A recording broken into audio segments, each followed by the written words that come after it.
Imagine a community, right, so meticulously structured that its ancient rule book, it goes into the absolute minute details of every decision. How you welcome people, how you kick them out, everything. It's pretty amazing stuff. Yeah. And today we're doing a deep dive into exactly that kind of document.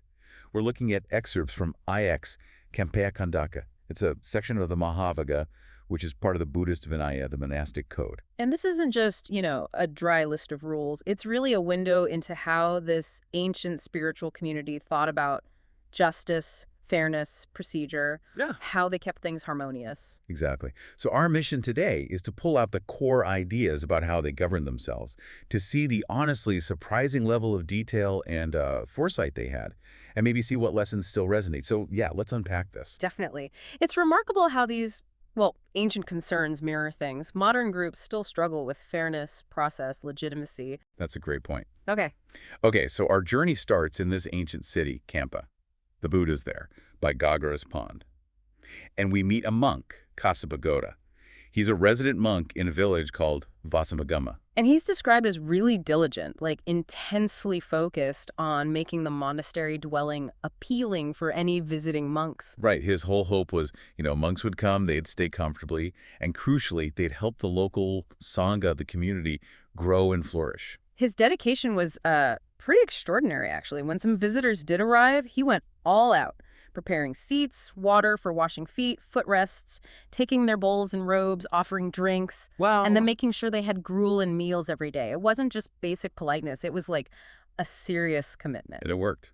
The visitors were impressed, so much so they decided, okay, we'll settle here. Yeah, but here's the twist. Kassapagotta starts thinking, hang on, doing this level of intense hospitality every single day, forever? Right, it's a massive burden. Exactly. And he also realized, constantly asking the local lay families for provisions, for food and supplies, that could get awkward, maybe even unpleasant over time. Makes sense. You don't want to strain those relationships. So he decides to ease up a bit, specifically on the really diligent provision of gruel and meals every single day. He's still hosting, just not quite at that intense level. Okay, seems reasonable, but... But the visiting monks, they saw it completely differently. They jumped to the conclusion that Kassapagotta had become wicked, like personally hostile. Oh, wow. No conversation. Apparently not. They just convened amongst themselves and decided to send him away. Basically excommunicate or suspend him for what they decided was an offense. Just like that. That's rough. Imagine being Kassapagotta. Suddenly you're out, totally confused, wondering, wait, did I actually do something wrong? Was that even a legitimate action they took? Yeah, completely blindsided. So, understandably, he decides he needs clarity. He travels all the way to Kampa to ask the Buddha directly. Smart move. Go to the source. And the Buddha hears the whole story, Kassapagotta's side of it. And his verdict, swift and totally clear. He says Kassapagotta is not guilty, full stop, and declares he is not excommunicated. The action the visitors took was judged unrighteous, wrongful, and inappropriate, completely invalid. Okay, vindication for Kassapagotta. What did the Buddha tell him to do?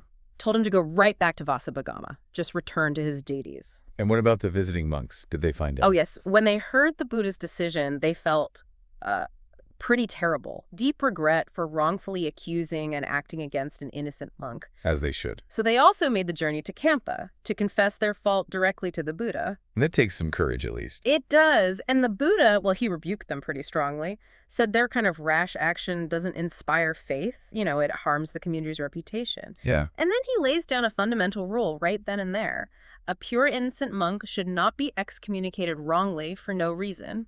Whoever excommunicates in such a way incurs a minor offense. So a clear precedent is set. Exactly. He accepted their confession, though, emphasizing that, admitting your mistakes and fixing them is crucial for growth in the discipline. So this whole story of Kassapagotta, what's the big takeaway here? It really hammers home that, even if you think you're doing the right thing, without clear rules and a fair process, you can cause real harm. Yeah. Good intentions aren't enough. You need structure. You need due process. Proper judgment is about the how as much as the what. It absolutely sets the stage for why all these detailed rules become so necessary. It shows how easily things can go wrong. Precisely. And that incident, well, it wasn't isolated. After Kassapagotta's case, more reports started coming in from Kampa about monks performing various formal actions, these kamma, in problematic ways. Kamma meaning formal decisions, disciplinary stuff within the community. Exactly. And the complaints were all over the place. Monks were saying actions were being done unrighteously by faction, meaning the decision was wrong and the group was divided. Okay, that sounds bad. Or unrighteously but unanimously, the decision was still wrong, even if everyone agreed. Huh. So consensus doesn't automatically make it right. Not if the decision itself violates the principles. Then there was righteously but by faction. The decision itself might be okay, but the group was split, so the process was flawed. Still invalid. Still invalid. And it got even messier. Actions appearing righteous but by faction, or seemingly righteous but unanimous. People were apparently getting confused or maybe deliberately exploiting things. Sounds like chaos. Individuals, groups, even the whole sangha supposedly excommunicating others or even trying to excommunicate the sangha itself. How does that even work? Well, it doesn't. That's the point the Buddha makes. He condemns all these messed up procedures. He clarifies that many of these so-called actions were actually no action, kamma, invalid, null and void. As if they never happened. Exactly. And not to be done nakalagara, basically stop doing things this way. So he needed to lay down the law, clearly, define what is a valid action. Precisely. And he defined 4 specific types, the groundwork for legitimate decision-making. First, the worst case. Unrighteous, by faction, adhamma Mahavagga kamma. Wrong decision, divided group, totally invalid, wrongful, inappropriate. Okay. Second, unrighteous, unanimous adhamma Mahavagga kamma. The decision itself is wrong, violates Dhamma or Vinaya, even if everyone agrees. Still invalid, content matters. Right. Even unity can't salvage a bad decision. Third, righteous, by faction, Dhamma Mahavagga kamma. Here, the content might be okay, technically righteous, but it's done by a divided group. Maybe some people weren't consulted or there were objections. Invalid because the process, the consensus, is broken. So the how matters just as much, even for a good outcome. Absolutely. Which leads to the 4th type, the only one that's actually valid and appropriate. Righteous, unanimous, Dhamma Mahavagga kamma. Okay, what does that require? It has to be right in its content and carried out with the full, genuine agreement of the properly constituted community. Both the what and the how have to be correct. This classification, it shows such a deep understanding of, well, group dynamics and what makes a decision legally sound right. Definitely. It's clear they understood that the legitimacy of any decision rests heavily on the method. It's not just about getting the outcome you want. It's about getting there fairly and transparently. Prevents arbitrary power plays. Yeah, that makes a lot of sense. Process isn't just red tape. It's actually a protection. It's the foundation of fairness. Even back then, they saw how a flawed process, even with good intentions, could lead straight back to the kind of injustice Kassapagotta faced. Okay, so we have these 4 fundamental categories, but it seems like things got even more complex. You mentioned some groups were still causing trouble. Right. Enter the Chabagi Bhikkhu, often translated as the group of 6. They seem to have been, let's say, habitual rule benders. Their actions really forced the Buddha to get incredibly specific about procedural correctness. So they were finding loopholes. It seems like it, which led to clarifications like this. An action is invalid if the formal declaration, the nyati, think of that like the motion being proposed. Okay, the proposal itself. If that's wrong, but the announcement, the anusavana, like the call for the vote or the final statement is right, the whole thing's invalid. Or vice versa, declaration's right, announcement's wrong, invalid. Or if both are wrong, definitely invalid. There was a specific verbal formula, a ritual almost, and it had to be followed exactly. Wow, that's precise. And beyond just getting the words right in the right order, actions were also void if they fundamentally went against the Dhamma, the teachings, or the Vinaya, the discipline, or the Buddha's specific instructions, if it was just generally dodgy, unrighteous, wrongful, invalid. So multiple layers of checks. Oh, yes. And the text gets incredibly detailed defining these procedural flaws. For instance, what makes an unrighteous action, adhamma kamma? It could be something like, if an action requires, say, 2 declarations and 3 announcements, but you only do 1 declaration, or you skip an announcement, or you do them out of order. Invalid. They really sought through the sequences. Meticulously. And a factional action, vagga kamma, that's defined as invalid if anyone who should be there isn't, or if their consent, the chanda, wasn't obtained beforehand, or if someone who is present objects. So full participation and agreement were non-negotiable for certain actions. Absolutely essential for validity. Which brings us back to the ideal. The unanimous action, sangha kamma. Everyone who needs to be there is present, their consent is secured if needed, and nobody present objects. That's the gold standard. But then it gets even more subtle. Yeah. You mentioned actions that look right but aren't. Exactly. This is fascinating. You can have a seemingly righteous but factional action. The procedure, the words might be technically correct, but it's still factional because, say, key people were excluded or objected. So invalid. Okay, appearance isn't enough. Right. And then there's seemingly righteous but unanimous. Everyone agrees, great. But maybe they made a tiny procedural error, like they did the announcement before the formal declaration. Still invalid. Oof. Really strict. Incredibly strict. It shows that the how was just paramount. This extreme meticulousness wasn't just, pointless bureaucracy. It was the ultimate safeguard. Against what? Abuse of power.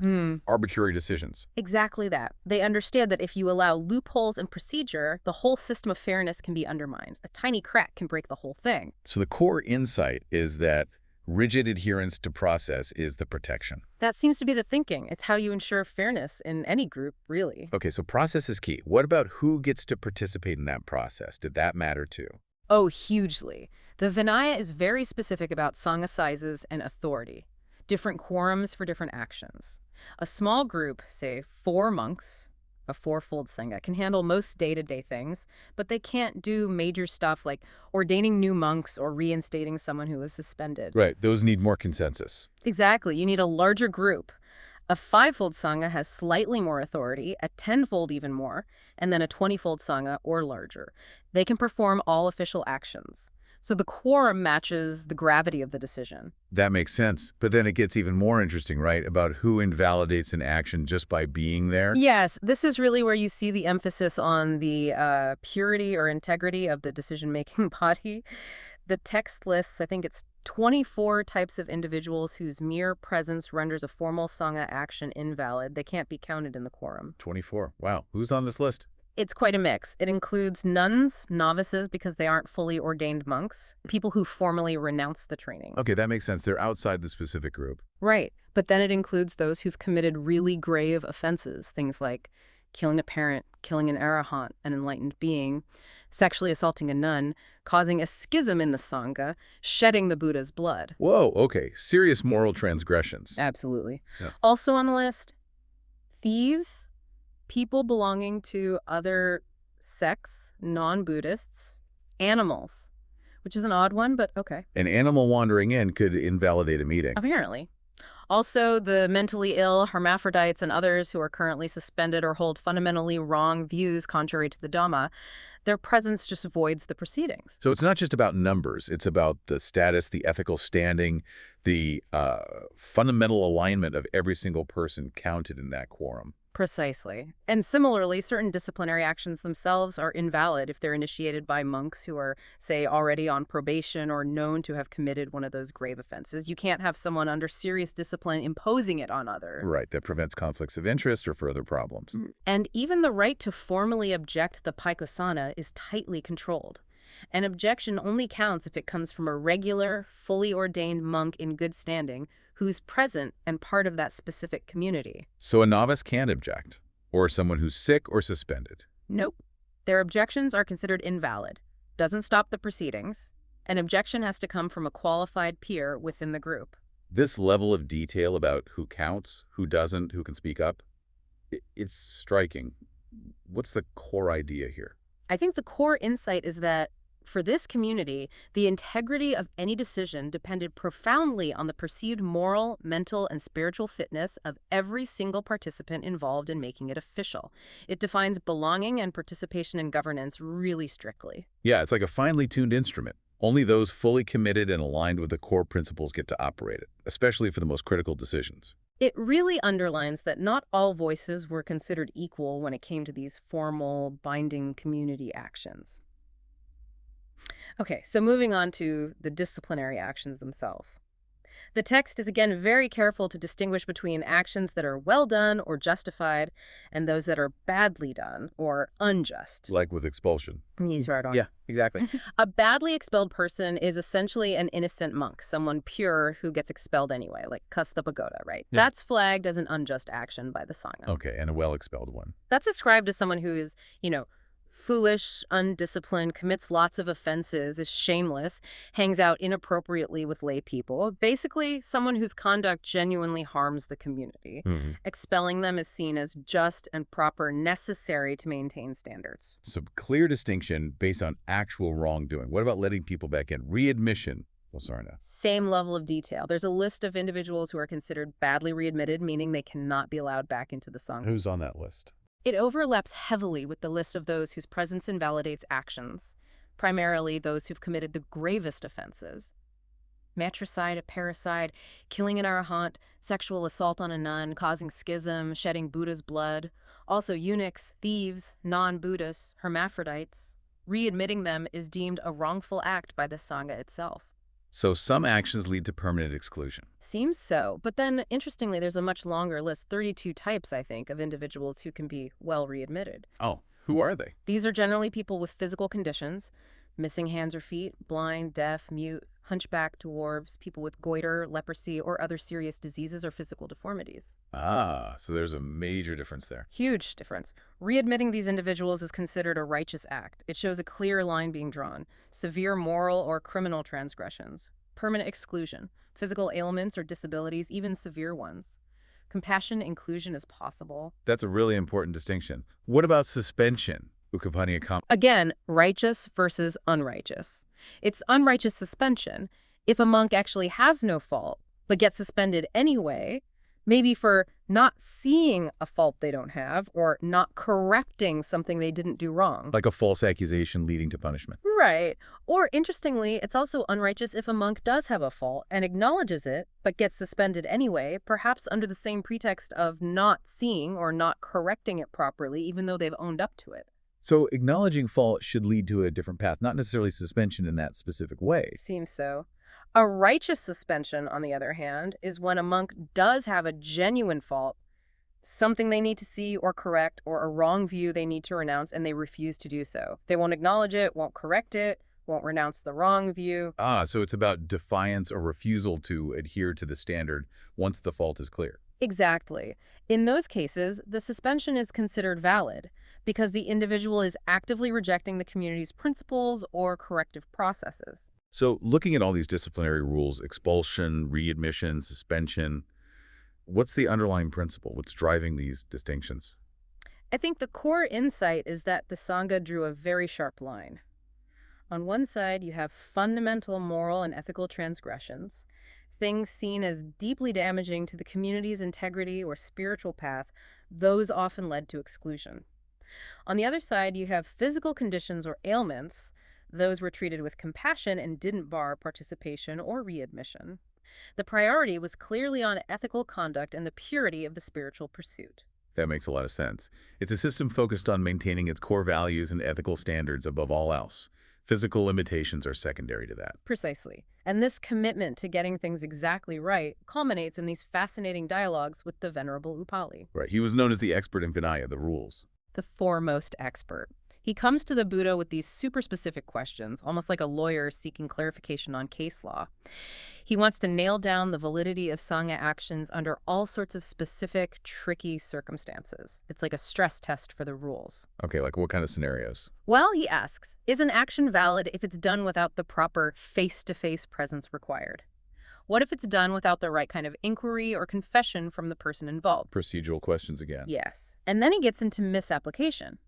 What if the Sangha places a wrong disciplinary measure, like giving someone a really severe rebuke when they only deserved a mild warning or vice versa, or applying a specific penalty like probation or suspension to someone who isn't actually subject to that particular rule? He lists out all the specific kamma, rebuke, dependence, expulsion, reconciliation, suspension, probation, being pulled back to the beginning, and so on. So basically, what happens if we use the right procedure but apply the wrong rule or the right rule in the wrong way? Exactly. And for every single one of these instances, procedural error, misapplication of the rule, the Buddha's answer is consistent. What does he say? He says these are unrighteous actions, non-disciplinary actions. They're invalid. And the Sangha itself incurs a fault, a dukkaya, for doing it wrong. The message is crystal clear. Getting the procedure and the application wrong voids the action entirely. No room for error there. But what if they do it right? Right. Then Upali flips it. He asks about the correct application, performing the action with the proper presence, the proper inquiry, the proper confession, and applying the exactly appropriate disciplinary action to the person who actually qualifies for it. And the Buddha's response then? Again, totally consistent. He affirms these are righteous actions, disciplinary actions, valid, correct, and the Sangha incurs no fault. Yeah, okay. This back and forth between Upali and the Buddha, it's basically laying out a comprehensive legal code for the monks, isn't it? It absolutely is. It hammers home that justice in the system isn't just about good intentions or getting the bad guy. It's about meticulous adherence to procedure and the precise, correct application of very specific rules. It's surprisingly sophisticated, legally speaking, for an ancient spiritual context. And it even covers disagreements about the rules, right? Yeah.